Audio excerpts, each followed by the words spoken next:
935 K-Day, 90s hip hop back in the day. Noah Ayala. I was so excited for this interview because it's not very often you get the behind the scenes of one of the, not only the biggest hip hop artists, but just one of the biggest celebrities in the world, period. I'm sitting here with Big Percy. Church. What up, brother? You might know him as Snoop Dogg's manager. Yeah. But of course, you do a lot of things in the music industry. You manage a lot of artists. A lot of P's going on. That's all we're doing, dropping P's. I see you're a astute businessman because you got all your products set up. Yes, sir. And then you got a movie coming out. Album, movie, products, merchandise, tours, shows. All right, we're going to talk about all this. We just trying to pee on the world, Noah. See, maybe you can give me some game. You did? You know what I'm saying? Because my problem is I put the pussy on a pedestal. Oh, whoa. But I'm trying not to, though. I need some of that G-A-M-E in me. You know what I'm saying? You need some of that guidance. You don't. I always tell them if they knew better, they'd do better. And you teach them to do better. Yeah. They do better. All right, so first off, take me to the beginning, man. So are you from Pomona originally, like your whole life? Born and raised, stomped down. All right, so take me to the very day one. What's it like, Pomona, a young kid growing up? Oh, man, Pomona was a beautiful city growing up, you know.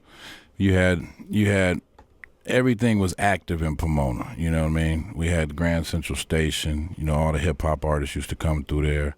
You got Mount Sac. Mount Sac had all the black colleges, the black college BSU dances, so everybody came and performed there. But for me, Pomona was the melting pot. Right. For me getting all this game. You know, I've seen everything from the gang violence to the pimping to the cripping, you know, to the big money makers come out of Pomona. Watch Sugar Shane come up, you know. So Pomona is what's in me, you know what I mean? And it helped mold me in this business entertainment world that I'm in now. Right. Now, what type of things did you get into in Pomona that kind of shaped you to, like, the path you're on today or, like, who you are today? Well, you know, the hood and my family seen something in me. Basketball was my passion, you know, before I got into the entertainment world.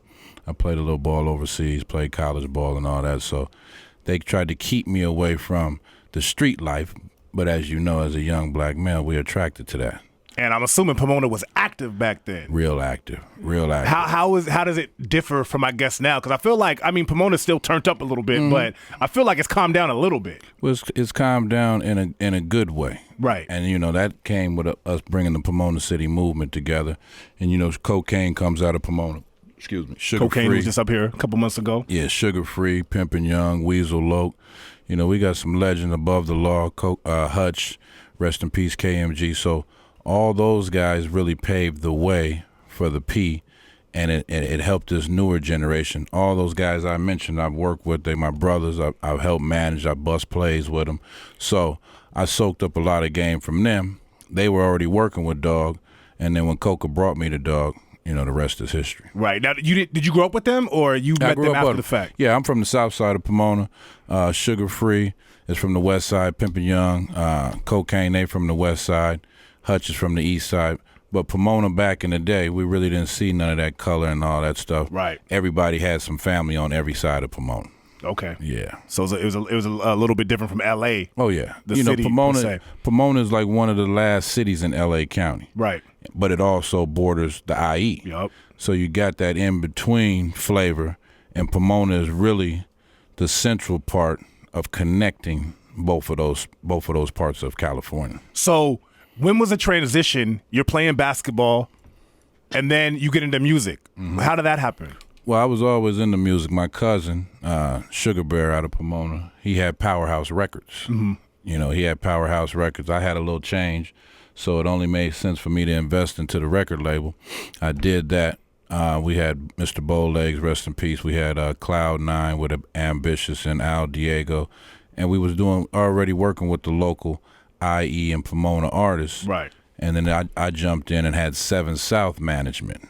My hood is Southside Village, and the homie I was working with, his hood was Trey 57. So we put the 7s and the South together, combined forces, and did the management on the side for the Powerhouse record label. And that was your first intro, and then... That was my first intro. It was just more or less at that time I was funding shit, making shit happen, getting studio time. Shit, I was buying draws and wife beaters for the artists, too, you know. You're doing everything. Yeah, feeding them, just trying to show them, you know, we can get it if we really want to. Right. What was so what are we talking? We're talking like late 90s right now? This was early 90s. Early 90s. Yeah, okay, wow. Yeah, this was This was like the 95s and the 96s, like right when I came back from overseas. It was about 95, 96, I jumped full into it. So what was the first thing? What was like the moment when something like really popped and you're like, oh, I can do this?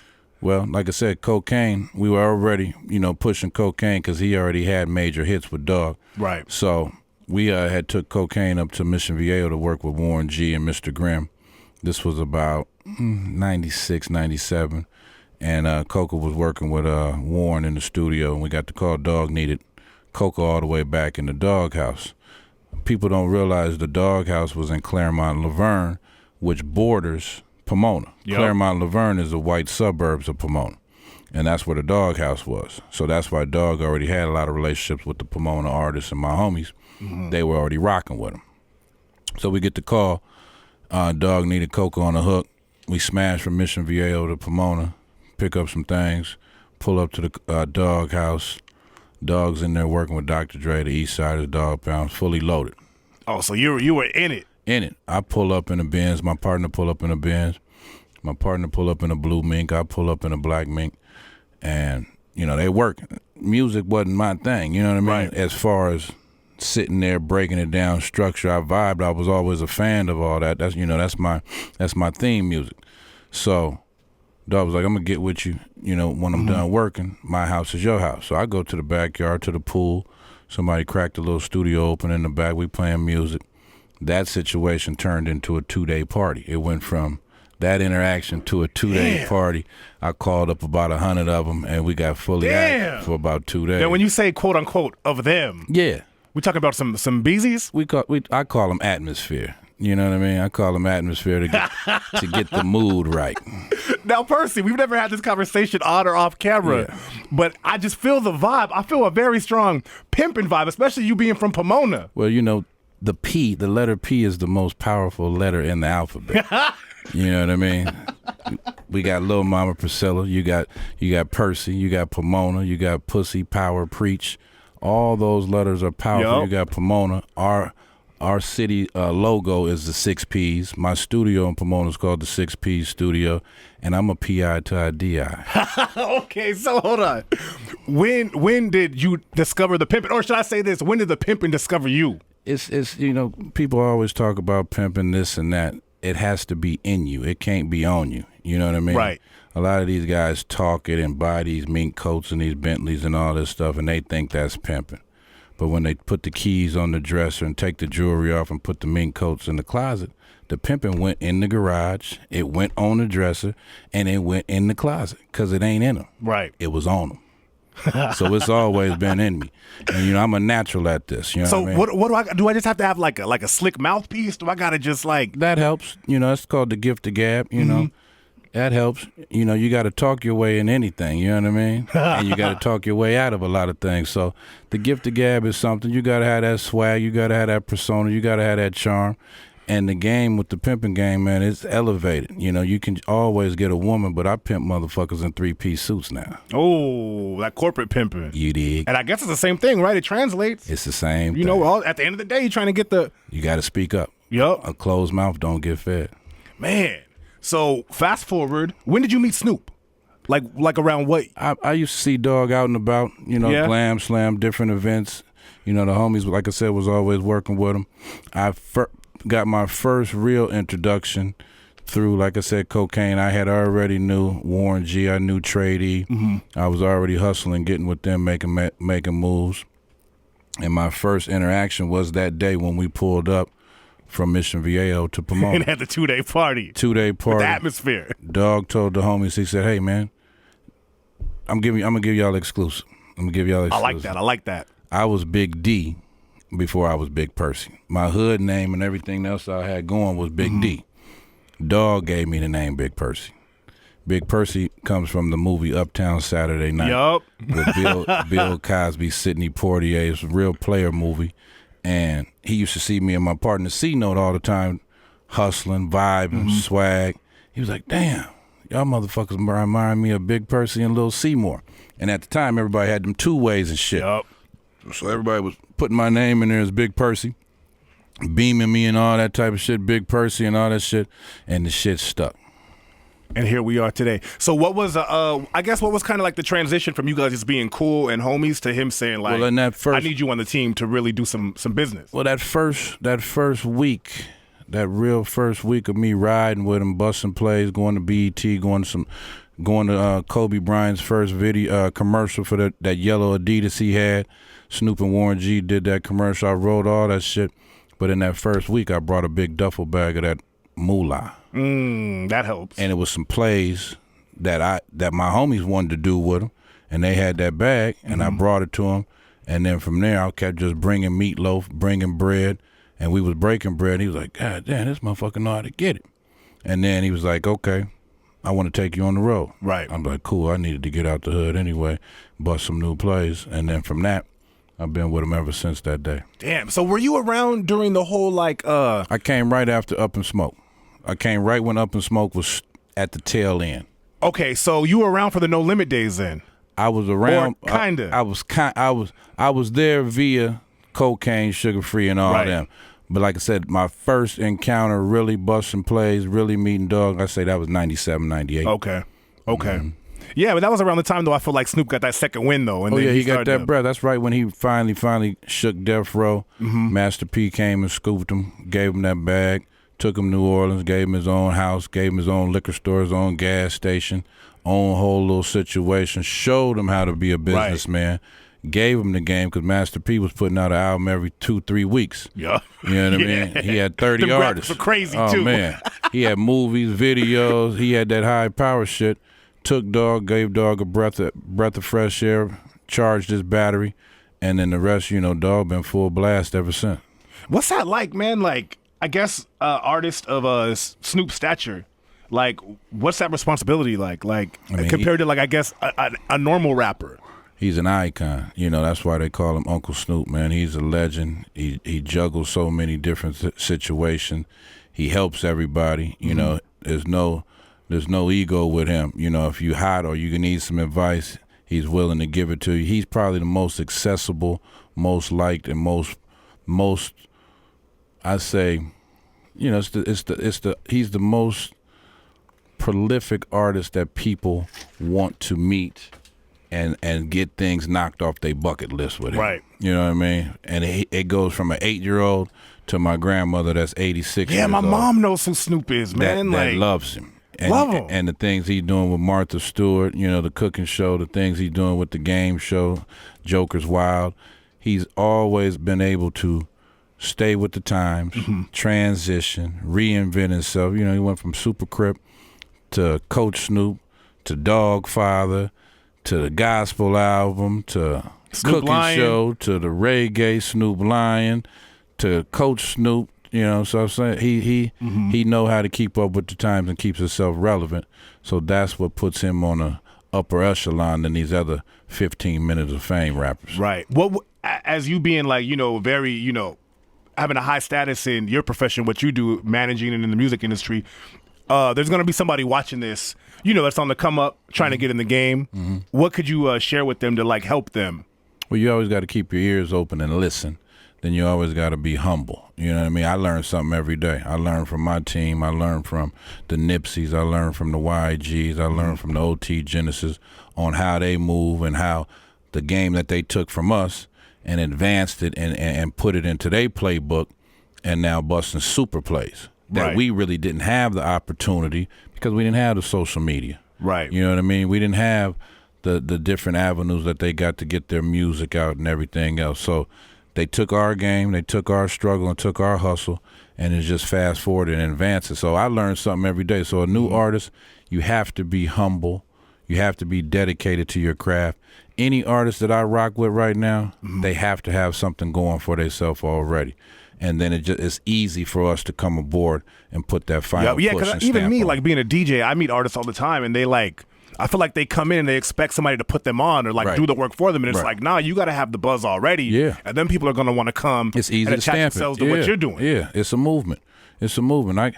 I don't really have time for new artists. You know what I mean? Right. I have time for new business people, male or female. I have time for somebody that has the same drive and passion that we do, because then it's easy to plug them in to what we got going.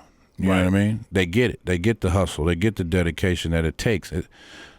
We have actually, with some of the artists that we deal with or have dealt with, we fast forward them damn near 5 to 10 years with the game that we give them. Right. You know what I mean? This shit is not really an overnight sensation. People think it is because they put one song up and they're getting X amount of views and everything. But what is that translating into dollars? Yep. You know what I mean? Maybe hot for a month or two. You hot for a month or two, then you doped up and leaned up and peeled up and everything else. And you talking crazy and want to kill yourself and all that shit. So that ain't fly. For you, being that you've been in the game for a long time, what's the biggest thing that like shocks you like in this new era? How these kids don't really appreciate life. You know, I tell all my artists, friends, family, getting old is a blessing. You know, I'm trying to get older. You know what I mean? I like what I got. I like being around.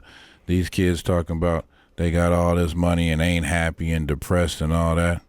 That shit is crazy to me. Because we've lost legends over bullshit. And y'all killing and beefing and fighting about nothing. Off some social media, off some posts. About nothing. Yeah. And you ain't getting $1 from this bullshit. That's why I say, when my company RMM, if you supporting us, we supporting you. If you got something going, we pushing. And 9 times out of 10, I'm not getting nothing in return. I'm just doing it off the cuff. I'm doing it off the strength. Because if you win, that means I win. That means the West wins. Yep. And that helps everybody. That helps me as a DJ because I got some popping artists I can talk to. You can flood the studio. Everybody's moving. Then eventually that artist that you help might do something for you on the later run. You never know. Pay it forward. Yeah. All right, so speaking of RMM and all this stuff we got going on, I see a lot of product on the table. Yeah, I mean, I'm like July 30th is the big day. That's my 45th C day, July 30th, turning 45. It's actually 20 years in the game. Well, hold on, you said C day. Somebody's going to be watching this from like down south or the Midwest or New York or in Europe somewhere. Well, I'll break it down. C day is C day. B day is B day. P day is P day. It's all my day. You know what I mean? I say C day because I'm affiliated. You know, my color is true blue. But what we say at RMM, blue and red make green. You know what I mean? They know what it is. I know what it is, and I fuck with everybody. You know, speaking of which, I'm glad you said that right now because I feel like in recent years, there's been a lot more of a unification amongst the red and the blue in California. Yeah, and even the Latinos. Yeah, definitely. Even the Latinos. Yeah. That's what an OG's supposed to do. He's supposed to open up the floodgates and change the bullshit that we used to go through. You cool with these motherfuckers that you see in the club, but then when the daylight come on, y'all on bullshit. It don't make sense. So let's put all that shit to the side. You know where he from. He know where you from. You know somebody over there. Somebody on that side might even be your family member. So why are you bullshitting? Let's get to the money, and it's always greater in numbers. And let's build this generational wealth, man. And let's build it. So our kids don't start 10 steps behind, you know? And so the other side will give us some money and see that we unified and really pushing the line on peace and positivity. I mean, anybody can be tough. Anybody can pull a gun. But who can help the next person get some money and help them take care of their family and help them take care of their kids? That's what we on. That's a beautiful thing, I need somebody's kids later to help take care of me, maybe. So, you know, it reciprocates, man. It reciprocates what we trying to do. And if this younger generation can get it, and they doing it, because you see the Nipseys and the YGs work together. You see OT work with everybody. You see Wiz work with everybody. They get it. And YG's even dope because he reached out to the Latin artists too, which I thought was really dope. Yes, sir. Yes, sir. You know, I fuck with Mr. Criminal. That's my guy. Capone. All them dudes is my guy. Baby Bash been my nephew for a long time. Be Real is the big homie. Right. So we all pushing the same line. We all like the same things. We all dressed alike. We all pop and smoke and get high and ride through each other's Cops all treat us the same. And they all treat us the same. You know what I mean? If we ever came fully together. They don't. And what you had a trip is they don't really want that though. Because that's what they if you had the black and the brown get together, there's a lot of power behind those numbers. All right the power. All the power. It's all the power because what people don't fucking realize, this is not California. This is Mexico. You know what I mean? This is Mexico. That's why Donald Trump be on so much bullshit with the division and all this shit, snatching and breaking families up, talking about a wall. He know what it is. Yep. And if the black and the brown ever got together on any capacity on a major way, starting from the penitentiary, starting from the jail system, because that shit trickles down and shot calls, a lot of this shit that happens in the street, it's over. Yeah. It's over. Block locked down. And I say that in a positive way, but all the money. Yeah. If we stop buying shit and used our dollars in our own community and everything, the system would shut down. Yeah. It would shut down. And I think people should know watching this, that scares them, The other so side. You should think about, why does that scare them like that? Because that's our power. And if you look at TV, turn the TV on, everything is based off our culture. Yep. It's our culture, our vibe, our flavor, I call them culture vultures. Yep. They just stealing, even with the cannabis industry. We've been doing this. We've been knowing the value of it. And the messed up part is not literal bullets, but I feel like you guys took bullets and shots for that, so that everybody can smoke and talk about how they smoke. But now they taxing, the prices went up, there's rules and regulations and all this.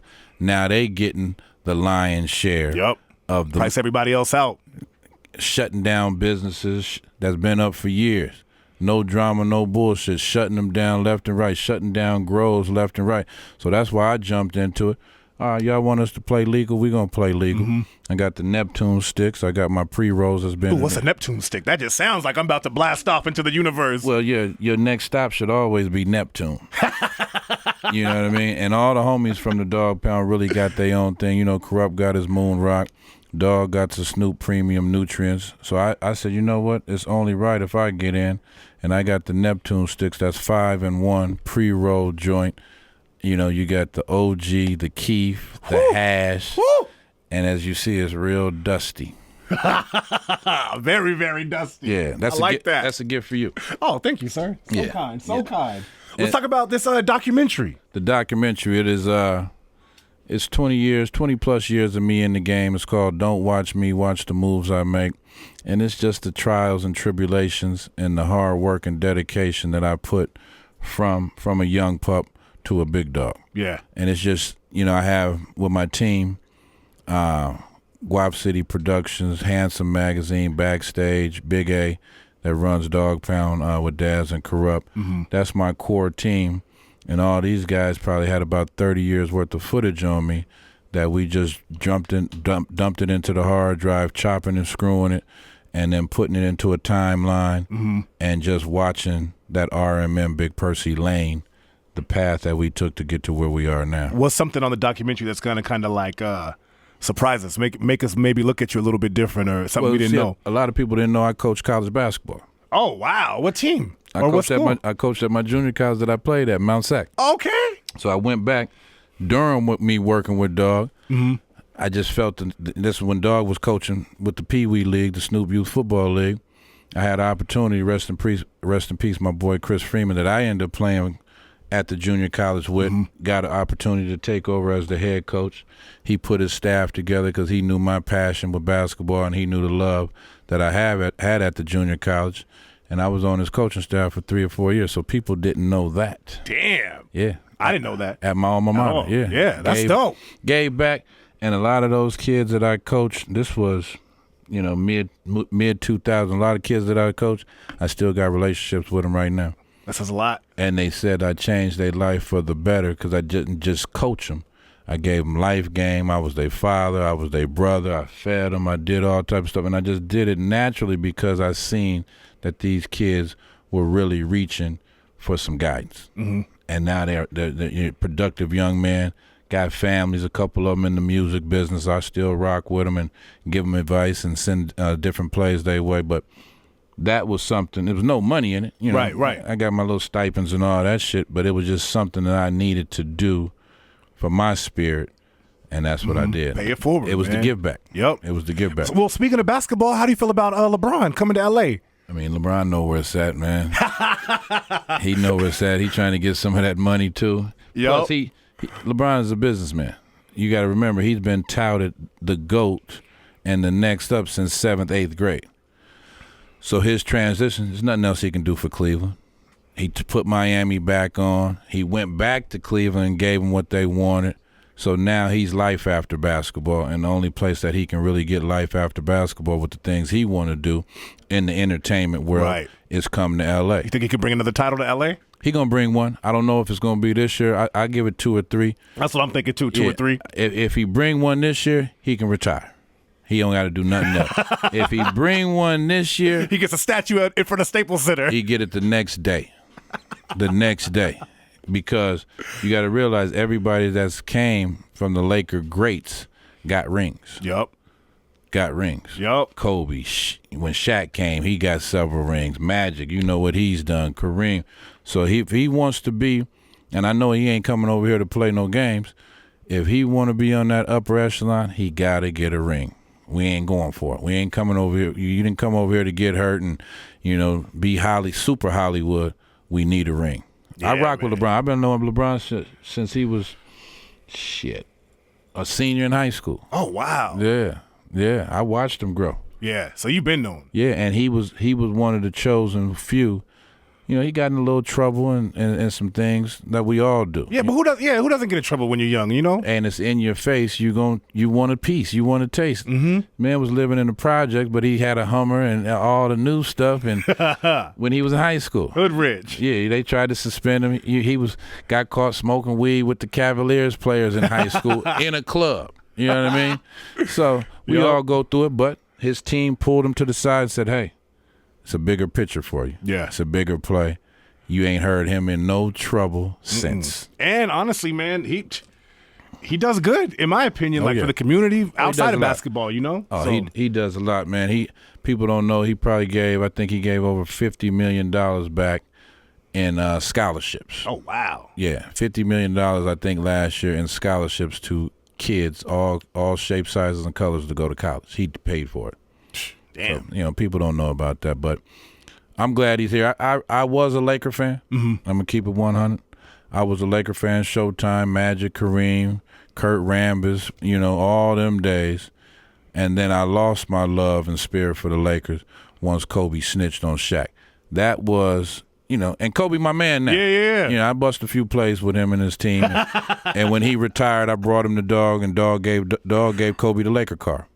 Oh, yeah, okay. Yeah, so I put that together, and we talked about it, but, Kobe, you got cracked, and then you broke up that dynasty? Yeah, I still don't. Over your ego. You got caught playing with the snowflake, man. You said it earlier. That shows the power of the P. There it is again. He was going through some things with wife. He seen that little snow bunny come across that in the lobby, took his chance, went James Worthy freaky deaky, and put his little finger in her booty. That's where it blew up on him. She was cool getting the Mandingo, but he went extra and put their finger in that. That's where you got it. He went Johnny Appleseed and plumbed her, man, and she didn't know what was going on. Have you ever had a chance to talk to Kobe about this? Nah, I don't get into all that. Nah, I don't get into all that, 'cause I know you're going to start lying and shit and trying to, I didn't do it. Nah, you did it. You did it. Put the finger in the booty hole. Yeah, he went for it. He went for it. If you go for that, you got to make sure you got to make sure it's right. Y'all done talked about it. You done left some cab money on the dresser. Mm-hmm. Do it right. Don't just throw her out like that, man. Yeah, it ain't tricking if you leave it on the dresser. You know what I mean? Just leave a couple dollars on the dresser, turn over, and she should figure it out from there. You can't just throw her out in the snow, man. She's sore. She's sore. So, when he broke that dynasty up with him and Shaq, man, that put a, and I had some players. J.R. Ryder at the time was one of my clients. And, the rumor is, and it's not a rumor, I would say, Shaq had paid J.R. to whoop Kobe at practice. I didn't even know that. Yeah, offered him 50 racks to whoop his motherfucking ass. And they got JR ass out of there. You know what I mean? Got wind of it, got JR. Matt Barnes has been one of my clients for a long time, so Matt gave me a lot of insight on that bullshit, the tension and all that shit. You cannot – Kobe is Kobe, but you can't get rid of the most dominant big man in the history. Shaq's my favorite player of all time, so I'm already knowing. Over the P, man. You broke that up. That was 3-4 more rings. Yeah. That was 3-4 Yeah. more rings. Easy. And you took it there because you got caught. Oh, yeah. Shaq didn't get in trouble when he got. Hey, man. And then it just went bad. And then you heard what Shaq said. Tell me what do you say? Tell me what how my ass tastes. Yeah, tell me what my ass tastes. Tell me what my ass smell like. Shaq is a fool, man. Shaq and the Shaq, fool. man. Yeah, that's Big Diesel, man. But no, Kobe's a legend, but it's LeBron City now. Mm-hmm. Kobe's retired. Yep. Fall back. The king is here. I'm not gonna lie, man. There's a lot of Christmases where LeBron broke my heart inside the Staples Center. Oh yeah, all those games. But now that he's a Laker, I already ordered my jersey, so You ordered your I'm getting on the bandwagon super quick. You ordered your jersey. Dog just got his suite for 3 years. So it's a beautiful time in the city. It's a beautiful. Well, hey, you gotta let Dog know I need to be in that suite one of these games. It can happen. You know what I'm saying? Can we blow in the suite? We have. Ooh. We have. All right, this is my last question about Dog, but I just thought about this right now. Where's like the craziest place they've let you and Snoop Dogg smoke? Because I know he gets special privileges. I'm gonna go ahead and say it now. I think Dog smoked at the White House when he went to see Obama. He didn't get to smoke. No, he didn't. He didn't get to smoke in a particular area, but they had a little duck off room for him, and he got to blow. You gotta let the dog blow. You know, any event, anywhere we go, if you want the real Snoop Dogg, you gotta let him blow. Yeah. If not, he gonna want to get the fuck out of there. He gonna be mad, angry, bullshitting, not talking to nobody. Let him smoke, man. He ain't gonna hurt nobody. What's the craziest person you've seen Snoop smoke out? I've seen a lot of people dog smoking. Let me see the craziest. A lot of people say, dog smoke with with Martha. I haven't seen it. I believe that though. I think it happened. I think so too. Yeah. Let me You can't be around all that food and like she be getting the munchies. Yeah. Like I said, it's a bucket list for everybody. So people that don't even smoke want to smoke with dog. That's true. I didn't You know think what I mean? about that. So it's everybody. I mean, anybody and everybody, if they see him, they want to smoke with him. Yep. It's a bucket list. I think my grandmother would blow with him. She 86. She used to smoke back in the day. My grandma would. Yeah, that Bobby Brown. But I told grandma, this is that new shit. Be careful. Yeah. It's at 30% plus Yeah, nowadays. Be careful. Will put you down. I'm not carrying you, grandma. Yeah, so some of the other products I got. Let's talk about it. I dropped my Percy Woods because, that's the new wave. Mm-hmm. Everybody on backwoods. I said, Red Grant, my business partner, I told him, 10 years ago, I never smoked backwoods. I thought it was an East Coast thing. But it's the new wave. Yep. And I even if you gave me some money right now, I couldn't roll a backwood. So I had my team come up with something. We partnered up with a brand. And these are the Percy Woods, 2 grams. Ooh, I like those. Top shelf OG with the tip on it. Nothing but gas. We don't have all that other stuff in there, shatters and all that. Just pure pure choke. flower. That's yours. Ooh. Percy Woods. So kind, sir. So kind. Yeah, smell it. Take it out and smell it. All right. Inhale it. Let's inspect this because I am a backwood smoker. Yeah. Not encouraging anybody to watch this that do as I do, but Yeah. ooh, Looks nice, don't it? Straight to the point. oh, yeah. Percy Woods. Percy Woods. And it's more of a, because you can't really sell tobacco and weed together anymore. So it's more of a promotional item for me. I gift a lot of my friends and everything else. It's just something to play with. That's what it is. Well, hey, Percy, is there anything we didn't hit? We didn't talk about the documentary. I know we got. We didn't talk about the album. We didn't talk about the album. Well, the album is the key to everything right now, and that this is the 10th album off the RMM Doggy Style imprint. The album is called Pee in the Bed. It's called Pee in the Bed. You can put your own twist on it how you want. Like Do you remember that Jadakiss line? She used to get so excited she pee in the bed. She pee in the bed. Knock yourself out. I think he got it from me. It's all right. That's my homeboy, Jadakiss. So it's Pee in the Bed. It's a compilation. It's a mixtape. It's the 10th one I've dropped. I hadn't dropped one in 2 years because I was working on the LBC Movement Project, Right. the Pomona City Movement Project, the capital P with Pimping Young, Sugar Free, and Cocaine. And this particular album I think it's my best work. It's on the Grown and Sexy, Pimping, Mackin', Classic, Drop the Top, Low Rider, knock a bitch type music. I And like that. I like that. my friends contributed to it. You know, the title song on it is my birthday song. Snoop gave me. Okay. Got Wiz and Chevy Woods from the Taylor Gang. I'm actually featured on that song. I spit some isms on the. Oh, what at the end you just? Yeah, I just give it a little twist. Can I get a couple bars, like a couple lines? I don't even know what I said, man. I did it in one take, and they couldn't believe it. The song was fire. We did it 2 years ago, New Year's Eve at the Palms, and Wiz was going to use it for Rolling Papers too, and he was like, "Nah, Unc, this will go perfect with what you're doing with pee in the bed. Go on, go on and take it." So that one's called Cold. That's Wiz, Chevy, and Big P, me. And then you got Ray J on there. He gave me one called The Wave. I'm going to give y'all the exclusive right now. I got probably one of the biggest albums of this summer that's going to come. I reached out to CeeLo Green. That's my brother. Right. I told him I needed something. He was like, well, Big P, I got something special. Let's call Jazzy Faye. I said, okay. We called Jazzy. And Jazzy and CeeLo was like, we did a project with Nate Dogg maybe 5 years ago. Oh, wow. A full project. And they never did nothing with it. So they gave me a Jazzy Faye, CeeLo, Nate Dogg song. Whoa, that's crazy. And when you hear it, I mean, it's the anthem. Mm-hmm.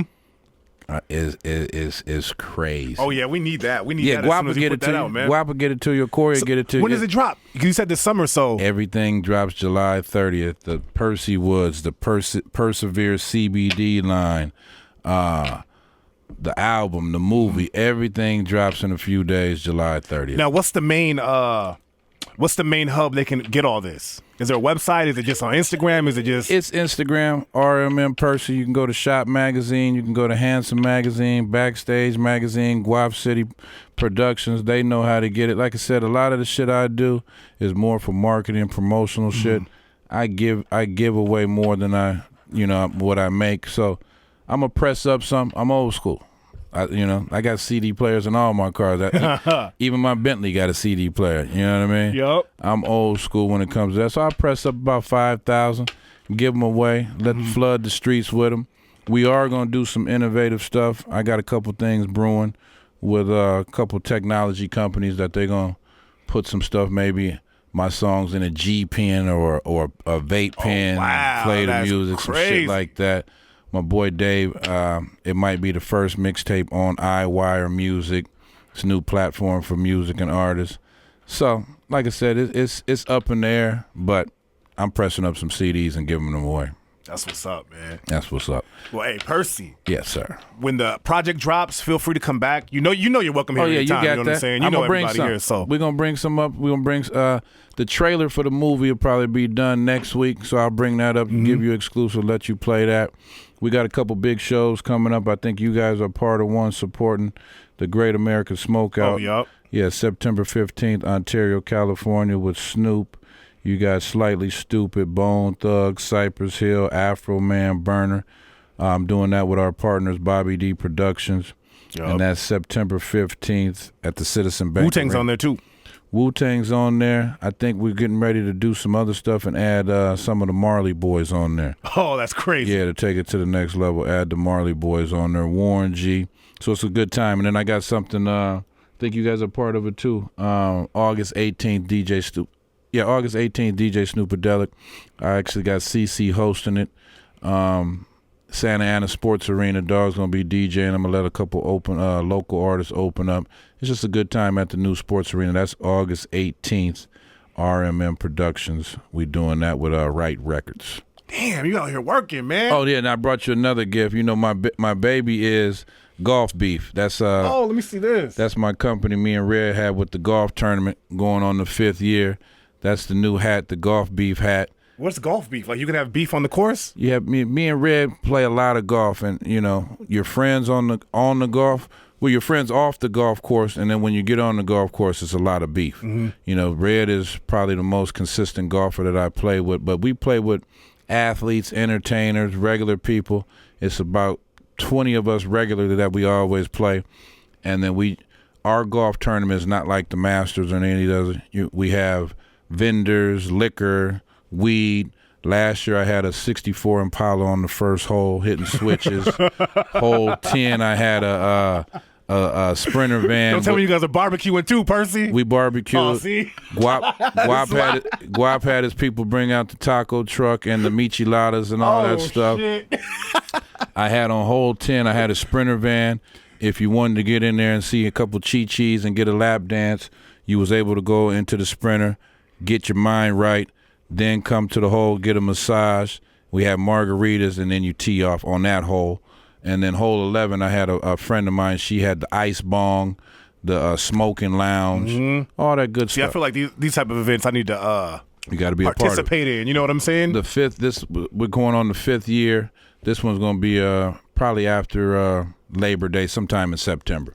And then the last thing we got going, August 12th, with Snoop and Matt Barnes, my clients. We have that Athletes versus Cancer, our big flag football game that we do every year with Matt's foundation, which is Athletes versus Cancer. He lost his mom when he was actually playing with the Golden State Warriors his first year. He lost his mom to cancer, and me and Dog partnered up with him. All the proceeds go to Athletes versus Cancer and the Snoop Youth Football League. And what we do is bring a lot of cancer survivors out to the event.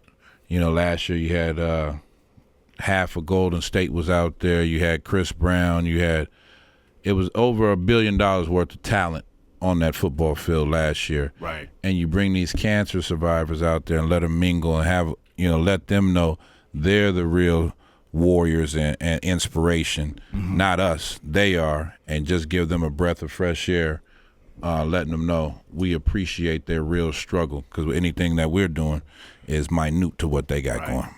Yeah, and that's August 12th. We're doing it this year at Fairfax High School. We have it's a 4-day event. August 9th is Smoke for a Cure. We'll do a big smoke out at the compound. Next day we'll do a pool party club thing, and then we'll follow that up with the big flag football game. Oh, that's what's up, man.